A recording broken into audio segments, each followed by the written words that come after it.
Assalamualaikum sahabat, sahabat Komoba. Hari ini di Rangers Learning kali ini bersama Psychofay kita akan membahas tentang di bulan puasa ini boleh nggak sih marah itu? Yuk kita simak bareng-bareng. Pasti kalian sering banget dengar kalau puasa itu selain menahan agar tidak makan, tidak minum, juga harus menahan marah. Terus kalau lagi gak puasa, boleh marah-marah? Gak juga ya, karena menahan marah yang dimaksud ini sedikit berbeda. Menahan marah di sini, menahan marah saat puasa di sini itu salah satu ajaran penting dalam Islam yang berkaitan dengan puasa Ramadan atau puasa sunnah. Jadi setiap puasa itu pasti kita ada aturan untuk menahan amarah. Nah, puasa tidak hanya menahan diri dari makan, minum, dan hal-hal lain yang membatalkan puasa dalam secara fisik, tapi juga melibatkan pengendalian diri secara emosional dan spiritualnya. Nah, kalau dari sudut pandang psikologi, menahan marah ini selama puasa dapat dilihat sebagai bentuk pengendalian emosi dan latihan kesadaran diri yang memiliki manfaat jangka panjang bagi kesehatan mental kita. Jadi, menahan marah saat puasa di sini konteksnya itu bukan gak boleh marah, tapi gimana cara kita mengendalikan emosi kita, kayak gitu. Jadi, marah di bulan puasa itu boleh kan? Betul, boleh banget. Asal kita tahu gimana cara pengendaliannya. Nah, di sini ada cara pengendalian emosi yang tepat. Ada 5 cara. Yang pertama, kita harus kenali perasaan kita. Emosi kita itu penyebabnya karena apa? Misalnya ya, contoh soalnya kafe sedang bertengkar dengan adik nih misalnya. Atau teman-teman semua kan ada yang punya adik, ada yang punya kakak. Misalnya kita lagi berantem nih sama saudara kita harus tahu dulu. Terus kan pasti misalnya ada rasa kesel ya, ada rasa marah gitu ya. Kita harus tahu dulu nih, ini tuh lagi apa sih? Marah, lagi kesel, atau sedih. Kalau udah tahu jenis emosinya apa dan penyebabnya apa, barulah kita coba teknik tarik nafas dalam-dalam dengan cara 4-7-8. 4 tarikan nafas, 7 tahan nafas, dan 8 hembuskan nafas. Itu dihitung per detiknya. Setelah kita melakukan teknik pernafasan itu, barulah kita coba hitung 1-10 dengan tarik nafas perlahan, jadi dengan tenang gitu ya, jangan terburu-buru. Yang keempat, pikirkan sebelum bertindak. Nah, misalnya ya, setelah kita menghitung itu kan otomatis tubuh kita tuh lebih rileks ya.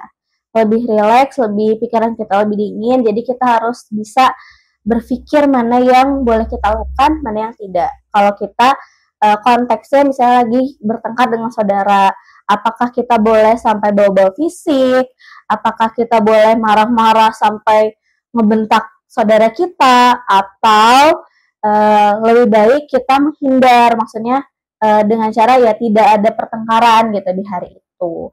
Nah, setelah pikirkan sebelum bertindak, setelah itu barulah kita cari cara agar kita menjadi lebih tenang lagi, emosi kita menjadi lebih redam. Dengan cara apa? Bisa dengan menggambar, mewarnai, journaling, atau main sepeda, main sama temen di luar gitu, atau kegiatan hal-hal positif yang memang bisa membuat kita tenang. Atau bisa juga nih ikutan Rangers Learning di sore hari. Karena di sini kan kita sama-sama berbagi ilmu ya, jadi otomatis vibes kita itu akan lebih tenang kayak gitu. Nah, manfaat pengendalian emosi ini apa sih, Kak? Nah, dari sudut pandang psikologis, dengan kita menahan marah saat puasa, itu sebagai latihan pengendalian emosi yang pastinya memiliki banyak manfaat, termasuk yang pertama, meningkatkan kesadaran diri dan kecerdasan emosional, yang dimana kita tuh pasti aware sama diri kita dan kondisi emosional kita. Kayak tadi, otomatis kalau kita rutin melakukan itu, otomatis kita tahu nih jenis emosi apa yang sedang kita rasakan gitu. Apakah kita sedang marah, berarti penanganannya kayak gimana gitu. Jadi otomatis kalau kita sudah rutin ya melakukan pengendalian emosi itu, kita jadi aware lah sama diri sendiri. Kita jadi tahu diri kita tuh butuh apa kayak gitu.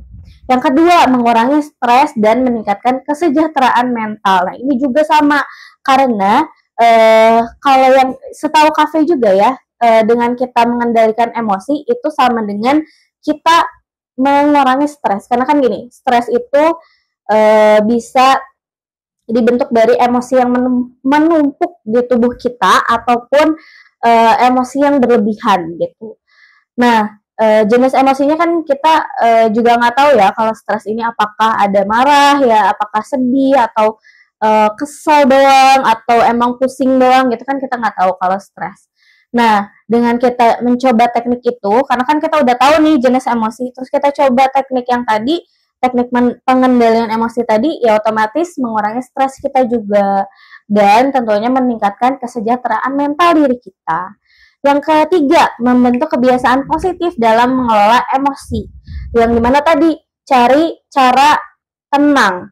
Yang tadi Cafe contohnya itu dengan menggambar, mewarnai, bersepeda, atau ikut Rangers Learning. Itu kan kegiatan-kegiatan positif yang bisa dilakukan setiap harinya dalam tanda kutip mengelola emosi kita juga gitu.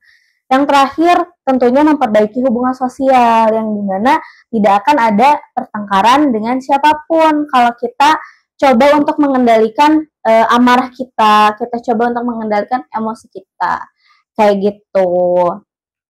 Nah, buat sahabat-sahabat semua yang ingin bertanya lebih lanjut nih tentang emosi marah atau pengendalian emosi di bulan Ramadan ini kayak gimana, boleh langsung aja chat ke Kasasa atau di komen Instagram juga boleh.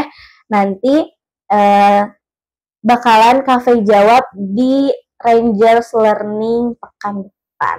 Oke? Stay tune ya.